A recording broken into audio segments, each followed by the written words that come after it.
to A Neurodivergent Soul. I'm Caroline.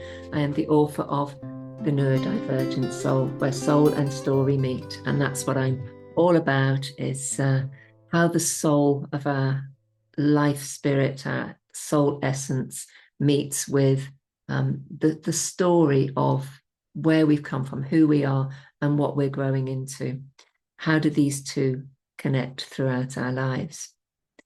And today, my guest on this podcast is Kit Caelsto, a beautiful spark of light for the neurodivergent community, always been close to horses, to the earth, to nature, and has grown up with a story of being neurodivergent, but not knowing it and having a late diagnosis of AuDHD. It made me think about how important it is to look at our childhoods, to look at who we were when we were growing up, what were our particular struggles, what were our solutions, but what made us who we are. Because as we age, of course, we have our coping mechanisms. Some people talk about masking, covering up a lot of our traits and trying to fit in. And that's something that I've always not wanted to do, not wanted to fit in to what other people deemed necessary, because I couldn't see the reasoning for it. I couldn't see the point a lot of the time. I had my own way of thinking, my own pattern recognitions, my own sensory needs. And therefore, I was a bit of a rebel, I guess. I mean, that's what I was, but I call myself a spirit rebel, someone who wanted to seek the truth, not just become part of everybody else's truth. And not that there was anything wrong with that. It's just it didn't work for me. And so Kit is a lovely reminder of how we must look at our story and tell our story and get to know our story. And then bring out the good stuff, bring out what's really important for us and follow it. Follow what's true for us, not what other people might think is necessary for us. So I hand you over to this podcast, to the lovely Kit Caelsto, and I hope you enjoy. So Kit Caelsto, is it? If I got that your name right? Caelsto. Caelsto. Lovely to meet you here. Where are you Well, from? I'm from Missouri. I grew up in Iowa and then we moved to Missouri about 10 years ago. So I'm in the Missouri Ozarks. Nice, nice. Well, welcome to this podcast, A Neurodivergent Soul. Tell me about you. What brings you here? What intrigued you about sharing your story? I am what I like to call an extremely late diagnosed neurodivergent individual. And I also have realized that my experiences are not unique at all in that there are so many of us, the lost generation, that realized late in life. I was 47 when I got the official diagnosis. I am AuDHD. Mm, And I guess what intrigues me is I am passionate about, I don't want people to think they're alone. right. I spent 47 years thinking it was just me and I was just, I was just broken, I was just messed up, things didn't work. And it was like what once I got the diagnosis, there was like a light bulb that went on, but it's only been recently, and I'm a few years past that, um, where the pieces really started kind of clicking, and I realized just the depth of how my neurodivergence affected my story. I am a certified grief specialist. And so Mm. now I'm really diving into the layers of grief and grieving. And that's something that I feel like that, we really need to talk about more in the community. Sure, sure. So what do you feel ultimately is that you're grieving? What aspect of your life? For me, in many respects, it's just the fact that I didn't know. Yeah. the lost years and the fact that I didn't know, because I just think how much different. I'm a real fan of talking with our inner part, so like talking with that younger version of myself. Mm. And I just think, golly, how that life would be different. Yeah, sure.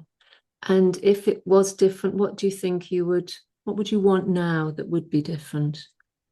What would you have wanted to change? What I would have wanted to change is mostly the internal narrative aspect of it. Okay. Just understanding that it's not me, it's the system that's broken. I'm not broken. I'm in a Mm. system that's not designed for me. And these people in my life who are supposed to be helping me and supporting me just don't understand that. Mm. And in my case, I can actually see, unfortunately, I'm of an age that most of my family members are gone now, but Okay. I can look back and I can just see the generations going back in the generations, the inherited neurodivergence. And it's Mm. just, and there's some grief for them too, because it's like, the pain that they lived with and what they dealt with, and then how they passed that on. It's just a lot of sorrow that would be different. I really understand you, and I have a lot of identification with what you're saying. I was in my early 60s when I was diagnosed, so very, very late diagnosed. And Mhm. that level of grief that we might feel, and how things might have been differently. And when I look back on my life, of course, it just wasn't known about. It was barely known about for boys, for men, let alone women, girls. So the information wasn't there. Um, would I have changed a lot about it? I'm not sure. I'm not too sure because there's something. I think on some level, my mother did know there was something different. My grandmother certainly knew there was something different, but whether they could accommodate that was another matter, and the school certainly couldn't accommodate it. So tell us about you as a little girl, or as you were then. What was it that what you notice about yourself, particularly then? So I was the typical talented and gifted kid. Okay. And so it was just being very smart and having the intense interests. Um, I have always been horse crazy. In fact, I write equestrian fiction, and I describe myself as somebody who never grew out of that horse crazy kid phase. Right. Yeah, so it's like I can see the intense interests. I can also see the way that ADHD manifested itself. I recently ran across the term hyperverbal autism. Okay, I haven't heard of that. Yeah, I so many people that I shared it with haven't. And basically for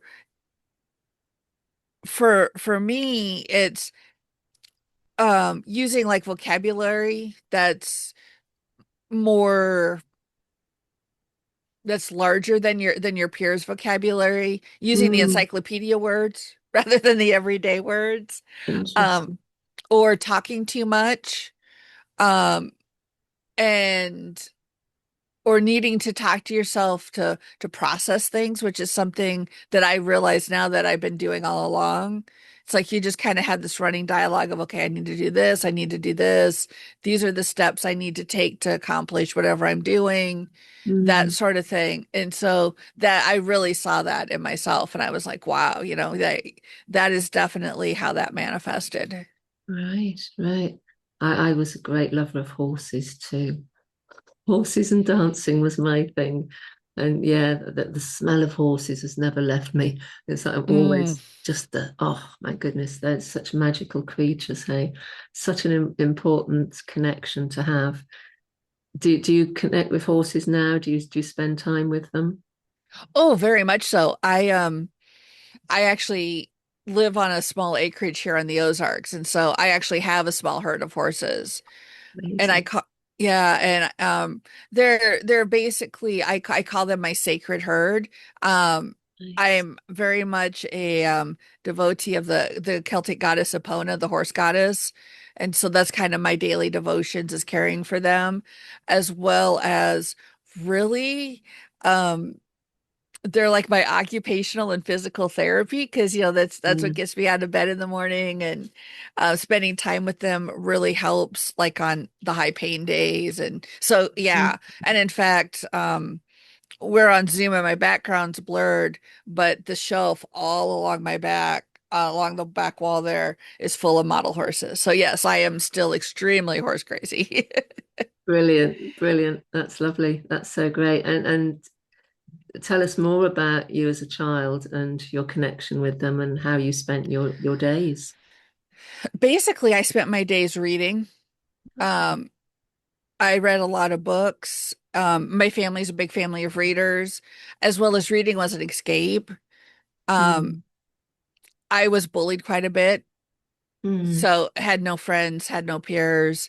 So basically it was I could go and I was dealing with some home life stuff. And so I could basically go in my room and hide with my books and my model horses. And mm, mm. so, yeah, mostly it was just having a firm sense of knowing in many ways who I was without having the vocabulary Yeah, to actually, articulate that and yeah, knowing what I wanted to do, which was be an author and care for horses. And yeah. so it was mostly just a firm sense of who I was and that I did not fit in with everybody else. I get you. I get you. And that burying yourself in books, what do you think you were trying to move away from in that? What was going on that was too difficult for you to be part of? Oh, just the home life issues, Mm, as well as the bullying. mm, mm. So it was a great escape for you to go into the world of reading and books and um yeah, story. Was it story?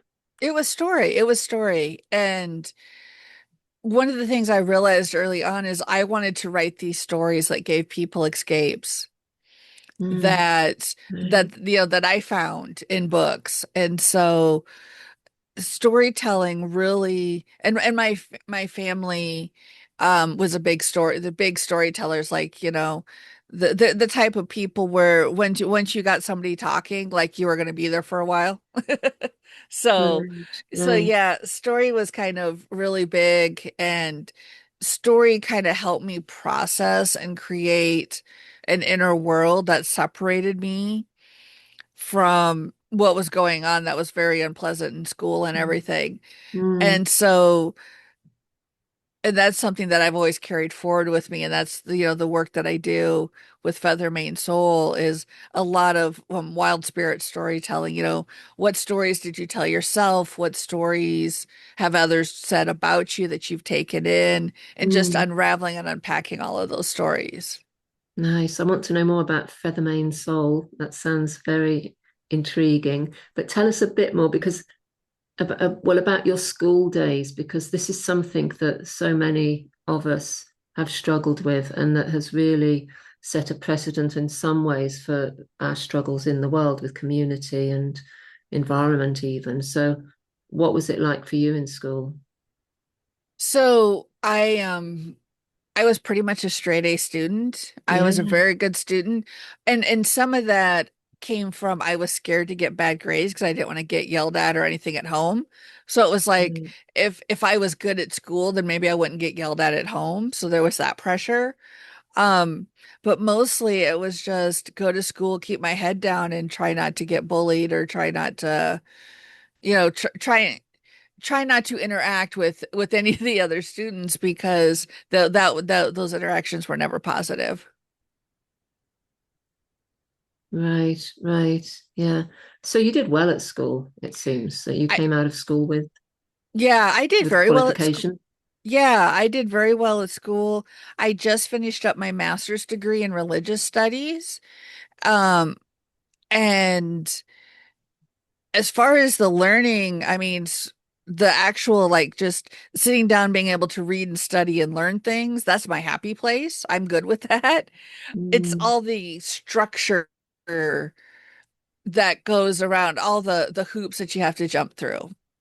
Mm. All of Mm. the it's like, so this isn't a childhood thing, but like in my undergrad, there were quite a few courses where basically it was a computer program that you walked through, and the teacher gave just a lecture that went through whatever part of that computer program is. And it was like with this computer program, you had to click on this one spot to get the screen to advance, or else it got, it said you were wrong. So it was like, it's like, little things like that, like arbitrary rules Yeah. that, that got in the way of the learning and the studying. Okay. Okay. Yeah, yeah. But did you come away from school able to walk into a job, or did you start a career? I did, I, so after high school, I went to college for 2 semesters to get a degree in equine science. Mm. And I realized that at $5 an hour cleaning stalls, like that wasn't going to get me out of my parents' house. That was not, even back in the 90s, that was not a living wage. And so I got a job working customer service for a phone company. And I did customer service and I did um, tech support for about 20 years until I was laid off in 2012. And I realize now that there was a lot of trauma from that, a lot of masking, a lot of just a lot of stuff. I mean, so like yes, I had a job, yes, I was making some decent money, but honestly, it destroyed me. Wow. Tell us more about that, being in that kind of work environment, because the work environment is having to change, isn't it, to accommodate people who are neurodivergent, and it's quite slow, I think. It is. So I did phone tech support and phone customer service. I also processed mortgages for a while between about um, kind of right up until the 2008 financial crash. By then, I was in tech support. And mostly it's what I realized was most difficult about it now, looking back. Because of course, then Mm, I didn't realize I was neurodivergent or anything at all. Um, sure. like I did okay with the fast-paced work, but it was really exhausting. And then Right. the tone of voice in small talk, you know, it's like, oh, you need to sound happier. And I'm like, what? I fixed the problem. You know, they're happy, their computer problem's fixed. I'm happy they're off the phone. What's the problem here? And so, yeah, I Wow. mean, I basically I was a really good chameleon. I got service excellence awards. I was always exceeds expectations, but mostly that was driven from the trauma of my childhood and being afraid to get in trouble. Right, right. Wow, wow. So being in that environment was very stressful for you. Extremely stressful. Yeah. Yes. But you managed it, you got through it. And what would you say the impact on you was because of that? At this point, my mental health team, my therapist, and I both agree that it would be a danger to my health to go back to full-time work. I Right. am, like I said, I I am fine when it's self-employment, when I can control my time, when I can take breaks or, realize, ooh, oh, I'm overwhelmed. Let me go walk with the horses for about 10 minutes. Yeah. Let me step outside and get away from this computer to kind of reset myself.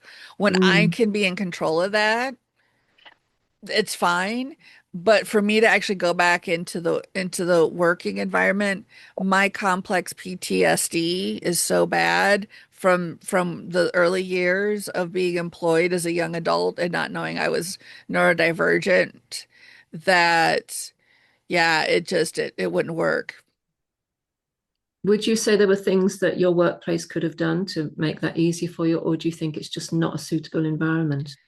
A little bit of both. So, being in America, we have the Americans with Disabilities Act, which means that employers need to make reasonable accommodations for your disabilities if it Mm. does not impact their job or really cost them money. And I worked for one of the big banks. I'm not going to name them, but I worked for a big major, top five bank, and the accommodation, I worked the graveyard shift. And I normally worked from home. I came into the office one day a month to meet with my boss. And so like the accommodation I asked for was to basically be asked to go home after my lunch break. So I didn't have to sit under the fluorescent lights in the empty building till 6 o'clock in the morning. And they ghosted me. They basically failed to honor the federal law, and they refused to even give me that simple of an accommodation. So some of it is employers need to be more flexible, especially with like work from home, where it's been proven that the job can be done from home. Mm. And in my case too, I was meeting with my boss through video calls because he was in another state. So it wasn't even like a face-to-face meeting, Ah. which just makes it that much worse. But so employers need to be more flexible with that, but also there needs to be more supports for either those of us who have burnout so much that it's not safe for us to work, or for those who are unable to work with accommodations to actually be supported in something more than, in an easier system than it is here in the US, and certainly from what I hear, where you are in the UK. Mm, mm. That's so interesting, and which leads us to you are now self-employed, freelance, and so many neurodivergent people are, aren't they? Because that's where they find their, yeah, it's so much easier for them, and yeah, just I mean, we're just so much more able to deal with our work when we're in our own environment, and as you say, controlling your time limits and that sort of thing. I've certainly worked like that all my life, and I can't imagine going into any kind of mainstream. Not that I wouldn't want to be of service in that way, but just knowing that I actually wouldn't be able to. It wouldn't. I just couldn't do it. So let's talk about this feather mane soul, because this is your passion, no doubt, amongst your horses and everything else. I'd really love to hear about it. Tell me what it is.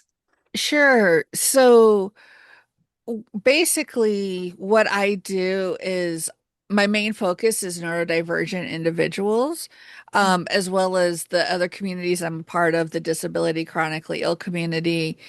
Mm. What I am is I'm a wild spirit storyteller. Too often, what I find when I speak with, individuals such as yourself or in the community is that we lost touch with our wild spirit. And I Mm. certainly know that's kind of what happened to me when I was working full time. It was, for an employer, it was like, okay, the uniform I put on was good employee, and I lost touch with my inner, this is what I want to do. This is my passion in life. Um, we mask and mask and mask and forget who we are. And so I through my grief specialist work, through wild spirit storytelling, as well as through somatic work, I have really found that yoga, meditation, energy work, all of that helps to get me in touch with the body that I've ignored for so long. And so kind of using a combination of modalities, it just helps people remember who they are. And I do that through the wisdom of the world, the wisdom of the natural world, horse wisdom, and I connect with the wildlife here where I am. Just a lot of connecting with you know, beyond the human constructed cultures and societies as far as the boxes that we try to fit ourselves into. Sure, sure. Tell me more about the storytelling. What kind of story? Do you tell stories? I I don't tell stories so much. I mean, other than as an author, but as well as just helping people uncover the stories inside them. Right. So, oh, I'm a good employer. I was a good daughter, or this is what I have to do. Well, okay, who's telling you you have to do that? Where did that story come from? Mm. How can you change the story? How can you take control of the narrative? What story do you want to tell? What story is being, tucked so deep in your heart that you're afraid to share it with the world? It's that sort of storytelling. It's the Yes. stories we tell about ourselves and the stories that we've adopted from other people that we thought we needed to become. Oh, yes. I can relate to that. Love stories. And your writing. Tell me about your writing. So I have been a published author since 2002. Great. Um, I write both fiction and nonfiction. My right now I'm focusing on the equestrian literature. So I write horse stories basically for grown-ups, with adult characters. Um, and then I also have my own fantasy world where it's overlaid on this one with magic and music and mythology. And it's just just a contemporary fantasy world that draws upon a lot of my interests. Nice. Tell me a bit of a story around one of your books with horses for adults. Like what kind of, where are they based? What are they about? Sure. So, my first series is called the Noble Dream series. And it's basically five women who two of them own the barn together, the others are boarders at the barn. And it's just, they're dealing with things in their life. So Eva and her husband were having a rough patch. Sarah reconnected with the father of her child who had been out of his life for several years. The couple who owned the barn kind of went through a rough patch and then reconciled and created a future together. So it's just, good friends, good barn environment, very supportive barn environment. They're riding and showing in their various disciplines, jumping, dressage, and just I jokingly call them, my wine and horses books, and they sit around and drink wine and talk about their lives and what's going on, and it's And just that's all this, woven between the working with horses and being yeah, with them. And that's lovely. That's yeah, so nice. Wow. And what are they called? Give us some names of them and how can people find them? sure. So that series is called the Noble Dream series, and the Yeah. first book is Steady on Course. They are published under my previous pen name of Mary Kit Caelsto, and We'll put then your details with this. Yeah. yep, and then Kit Caelsto. Um, the next series is the Heart Compass Stable. And so she does animal Reiki and she Mm. works with her good friend. They run a rescue and she has a horse that she cannot ride. And that I really wanted to showcase. My readers are telling me they want to see all sorts of different disciplines and they also want stories around horses that can't be ridden. And Yeah. so her horse cannot be ridden. So it's, they're doing groundwork and she ends up starting her own barn because she really wasn't welcomed at the barn she was in because she didn't ride and wasn't part of their clique and everything. Mm, mm. And that's called the Heart Compass Stable series. And all of my books are on my website of kitauthor.com. Fantastic. We will put the link with this podcast. Yeah. Sounds really wonderful. And when we hear about Feathermane Soul, it's clearly connected to the horses, Feathermane. That's linked, isn't it, to Definitely, the yes. mane of the horse and the soul. How does soul come into it for you? What does that mean for you? Well, as I said, I have a master's degree in religious studies. Ah, yes. But I am very passionate about spirituality outside of organized religion. And so one of the things that I'm finding that I like to speak about, especially for neurodivergent individuals, is what is our spiritual lives like? Because if you look up the dictionary definition of spirituality, it Mm, is simply a connection with something greater than yourself. mm, So, all of the trappings that are put on religion are not part of spirit, don't have to be a part of spirituality. It could be that connection with that beautiful nature vista. It could be a connection with horses or with just, nature, the outdoors. Um, I think of, one of the things my spouse and I like to do is we like to watch like the David Attenborough Oh documentaries. yeah. Oh And yeah. I think, his connection with the natural world feels very spiritual to me because there's a reverence there. Hey, this is bigger than us. This is more important than us in many ways. And so it's just getting people connected with that because one of the facets of our society is that I think because people are so focused on their careers and trying to make money and trying to earn a living is you lose that connection with looking outside of yourself.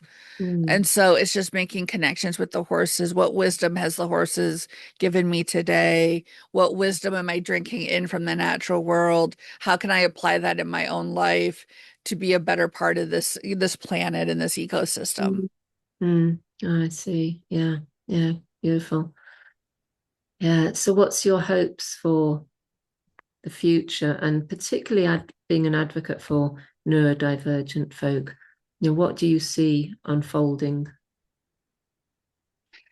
I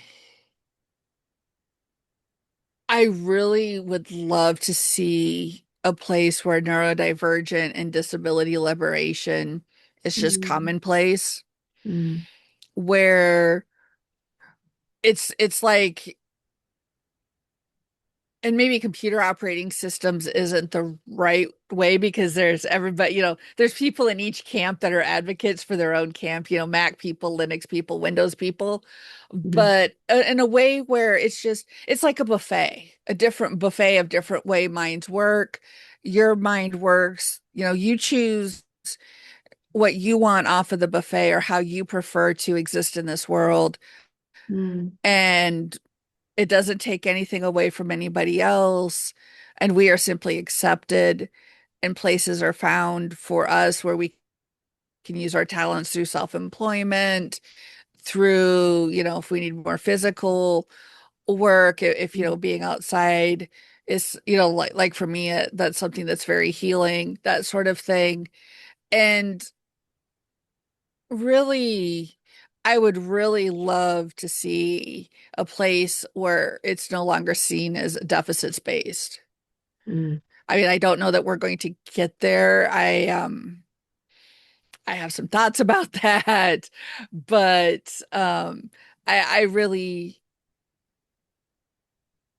I really think a place where we can look at infinite diversity and infinite combinations that just this is how humans exist, and it's all good. Yeah. That word deficit, it's not helpful, is it? It is not, and something I don't know if it's the stage of life I'm in. I don't know if it's my age, but I have really started looking at deficit and really kind of turning the tables on that. Mm, I don't have the deficit. It's the neurotypical people who choose not to understand how my brain works, that they can't think of something outside of their neurotype. That's a deficit. right, right. Makes sense. Yeah, it Yeah. makes absolute sense because we have our own unique gifts, don't we? We have our own unique way of seeing and being in the world. There's nothing wrong with that. No, no. And we have our pattern recognition, Yeah. and we have, our intuition, and it's it can be very maddening at times because it's like, why aren't other people seeing what we're seeing? And so Mm, that's where I feel like there's so many beautiful things about being neurodivergent, mm, um, that I just, deficit just doesn't have any role in this. no, no, Mm-mm. I totally agree with you on that one. So, what would you say to other people coming to this point in their lives, maybe like late diagnosed, who are just starting to find out about themselves? And what kind of advice or support would you give them to help them through some of the grief that you talk about and the particular challenges that they might face? What would you say to them? So the first thing I would say is grief is natural. Mm, Grief is a normal part of being in existence. Everybody, all animals grieve. I've seen it. They're doing studies now that trees have emotions. And mm, so, one of the first things I would say is don't try to suppress that grief, or don't try to, you don't try to do the whole think positive, change how you're feeling about it, because the reason why you're grieving is because you felt love. And yeah. that love is for ourselves. Even if we think we don't love ourselves, if you're grieving, you love yourself, or you loved your younger self enough, you have that compassion. And so Mhm. the other thing I would say is that grief is not constant. Grief comes and goes. And so be prepared for a term that I heard during my training was grief burst, like a thunder burst, where you're Yeah. just kind of awash in grief, and then it kind of rains itself out. You cry, and then it's like, okay, take a deep breath. I can go on now. And so just to be prepared for that. And when those happen, if at all possible, allow that to happen. Yeah. And maybe not a formal journal, maybe not something that's prompted, but write down the connections you're making, write down the grief you're having, write down those thoughts, and because that's going to lead you to your stories. Mm, That's going to lead you to, what were you told growing up that maybe doesn't fit with you now, that you can release that. mm, What stories do you want to share about yourself? What's your core values? What stories have led to those core values? And so, mm, yeah, I would just say, allow the grief to happen, and find some way, even if it's, recording on your phone, find some way to keep track of those thoughts and connections you're making, and never stop exploring, because you're going to constantly make those connections. I don't think we would ever, especially those of us who are later diagnosed, I don't think we'll ever be done going, oh, that's where that came from, or oh, that makes sense now. And so being able to put those connections down just helps you follow those breadcrumbs. I've been doing that very thing, like little notes, little note Hmm. keeping, that, oh, there's that thing. That's why. Yeah. And that's so valuable, isn't it? Because it helps us to make sense of our life. It does. And I find that every time that happens, those voices that when we were younger told us, or maybe not so younger, that told us that we were, not good enough, or something was wrong with us. Mm, Every time I make one of those connections, it's like, no, I'm okay. That wasn't me. mm, That was perfectly normal. That makes sense now. yeah. Yeah. Yeah. Yeah. Absolutely. Yeah.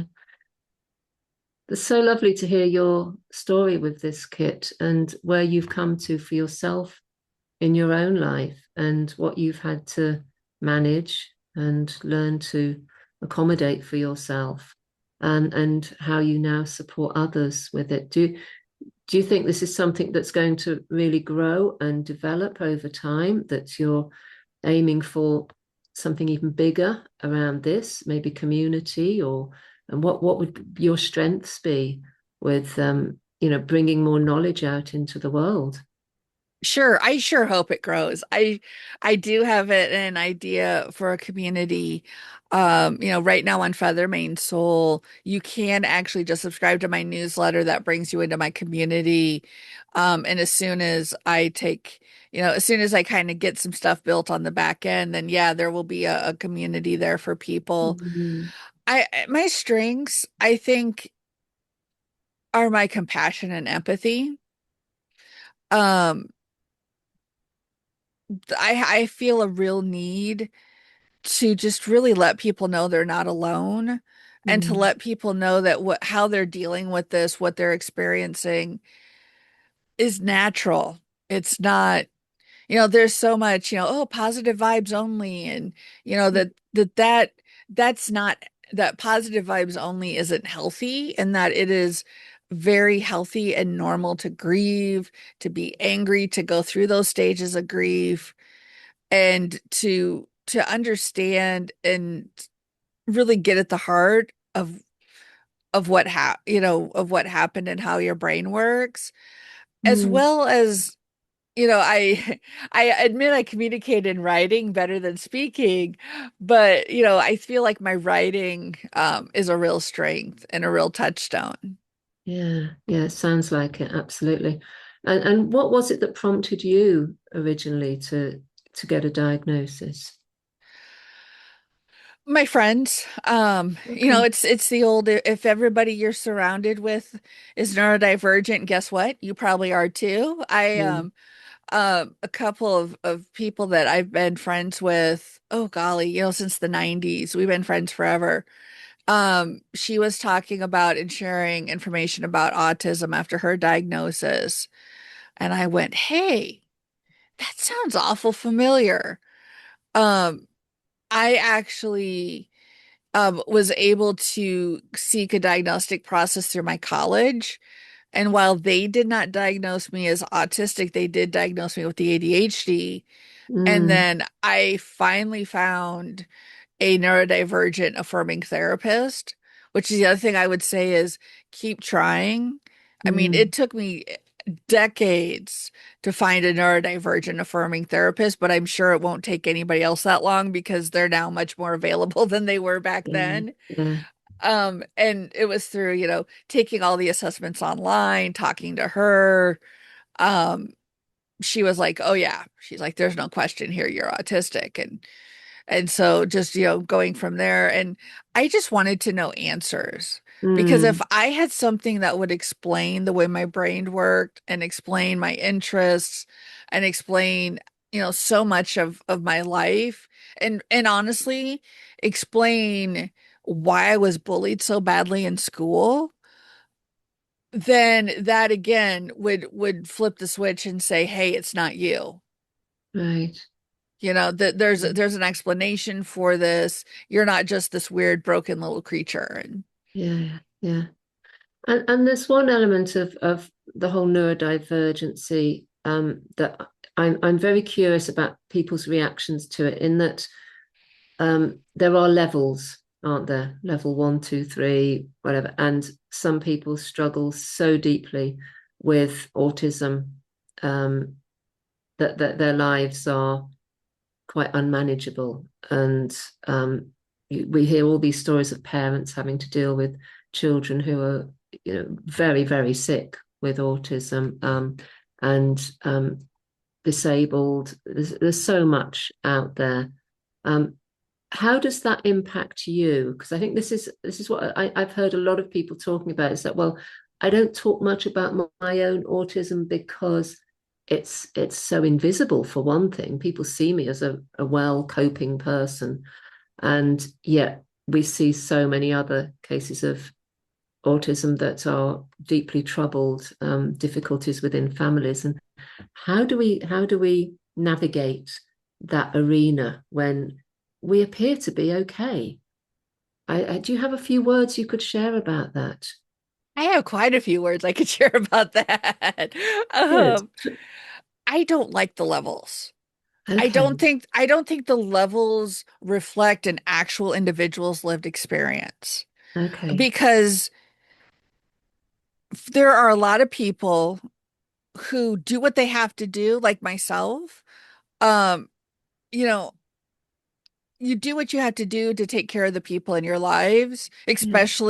especially, Gen X and other generations of people who were assigned female at birth, that, you know, you you do what you have to do. Before I was diagnosed, I spent many years talking to my friend and saying, is there such a thing as a functional nervous breakdown? Because I can't go lay in bed with the blankets over my head, for weeks on end and have an actual nervous breakdown. I'm the sole wage earner. I've got, horses to take care of. I've got, cats, chickens. I've got a farm that I take care of.